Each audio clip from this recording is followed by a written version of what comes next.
Philadelphia just lit on fire, and the whole NFL is watching.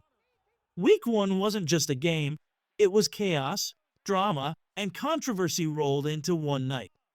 The Eagles stormed past the Cowboys, but the headlines weren't only about the scoreboard. No, the spotlight is burning on Jalen Carter, Dak Prescott, and a spitting incident that has fans, analysts, and even the league office exploding with opinions. This wasn't a normal Thursday night in the NFL. Before the Cowboys could even run their first snap, tension snapped like a wire. Cameras caught Jalen Carter spitting directly onto Dak Prescott's chest, and the referee wasted no time. Carter was tossed from the game before it even started. One of the Eagles' biggest defensive weapons, gone instantly. Fans in the stadium couldn't believe their eyes. Was this arrogance? Immaturity? Or something deeper? At first, it looked like Carter had lost his cool in the worst way. The reaction across social media was instant, idiotic, immature, inexcusable. But then came the second angle. NBC rolled the tape, and suddenly the story flipped. Dak Prescott himself had leaned in, made eye contact, and spit in Carter's direction first. Not only that, he nodded, taunted, and pushed the line. Carter didn't start the fire, but he answered back with one of the ugliest retaliations you can make on a football field. Now the NFL has a decision to make. Was Carter's ejection enough punishment? Or will they stack more discipline on top of it? Tom Pelissero already reported the league is reviewing it for possible suspension. Carter essentially served one game already by being tossed before the first play. But if the league slaps another one on top, it means 2 full games gone for a player who might be the single most disruptive force on this defensive line. And here's where things get spicy: timing. Who do the Eagles face next? The Kansas City Chiefs at Arrowhead. And the NFL knows exactly how dangerous Jalen Carter can be against Patrick Mahomes. This is the same wrecking ball who nearly flipped Super Bowl 59 by himself. Does the league use this moment to send a message and keep him off the field against Kansas City? Or do they admit the provocation from Dak and let him play in Week 2? Eagles fans, you already know how this league works. We've seen the Chiefs get favorable whistles time and time again. So the question is the NFL about to bend the rules again to help Kansas City? That's not the only problem, though. While the Carter chaos grabbed headlines, another issue quietly burned on Thursday night, and it's one the Eagles can't ignore much longer: the cornerback situation.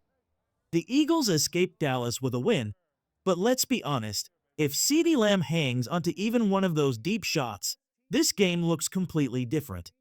He had at least 3 brutal drops in huge moments, and those mistakes were the difference between victory and disaster. Let's break it down.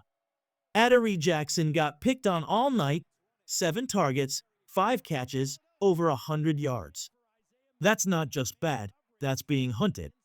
Quinion Mitchell had some solid moments, but he also gave up a couple of chunk plays, including that questionable pass interference call. Cooper DeJean held his ground most of the game, but even he got beat once on a deep ball where CeeDee nearly pulled off a highlight. And then, when Jackson went into the tent, Jaylen Bennett stepped in. Dallas went right after him: 3 targets, 3 completions. He played with cushion, probably by design from Fangio, but the Cowboys still took what was there. The truth?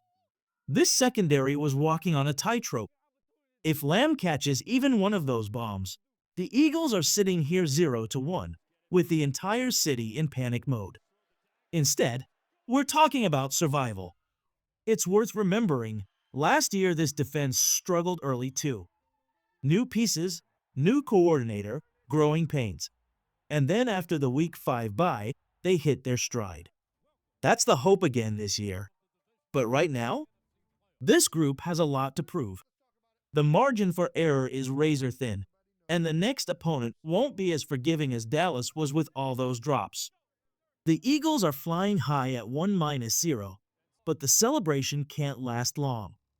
Next up, a Super Bowl rematch against the Kansas City Chiefs at Arrowhead.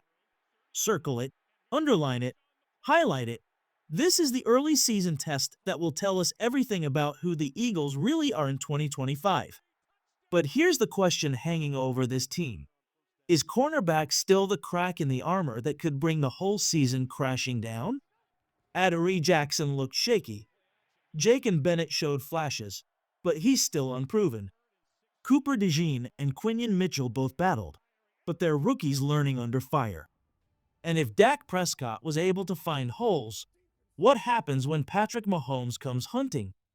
Howie Roseman has never been shy about making a move. He's patient, but he's ruthless when the time comes. Maybe it's Denzel Ward if Cleveland decides to sell. Maybe it's another veteran corner who shakes loose before the deadline. But one thing is clear, the Eagles can't go all in on a championship run if they don't lock down this position. At the same time, this is the beauty of Philadelphia's roster construction. They have options. Young players who can grow. Veterans who can stabilize. Draft picks to dangle if the right opportunity opens. The question isn't if Howie will act, it's when. And while the secondary remains a concern, one bright spot stood out: Jahan Dotson, the local kid. The former first-rounder who was written off in Washington. In Week 1, he made a statement, not just as a receiver, but as a weapon in the return game. He didn't pout last year when the offense ran through Barkley, A.J. Brown, Devonta Smith, and Dallas Goedert. He waited, stayed ready, and now he's reminding everyone why he was drafted so high. Dotson's resurgence could be a game-changer, because in a season where every yard and every play matters, having another spark plug in this offense might make the difference between heartbreak and glory.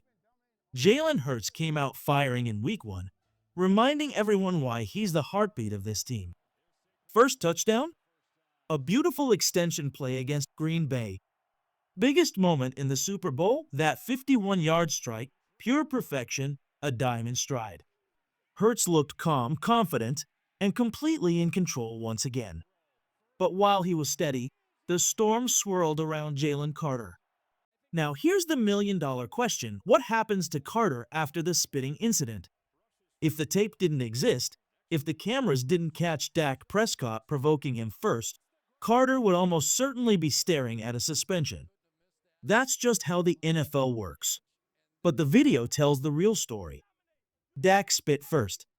Dak started it, Carter retaliated, and yes, it was wrong, but context matters. Still, this is the NFL. And when the opponent is Kansas City, nothing is off the table. We've seen this league protect stars before. Do they really want Carter wrecking Mahomes the way he did in Super Bowl 59? Do they keep him off the field to give the Chiefs an edge? Or do they settle on just a fine and let him play? Right now, the safest guess is money out of Carter's pocket, not time off the field. But nobody would be shocked if the league tried to make an example of him. And what about Dak? Does he just walk away clean? He looked into Carter's eyes, spit toward him, nodded his head in a clear taunt, and then played the victim in front of the cameras. That's not leadership, that's gamesmanship. And while Dak tried to spin the story, everyone saw what really happened.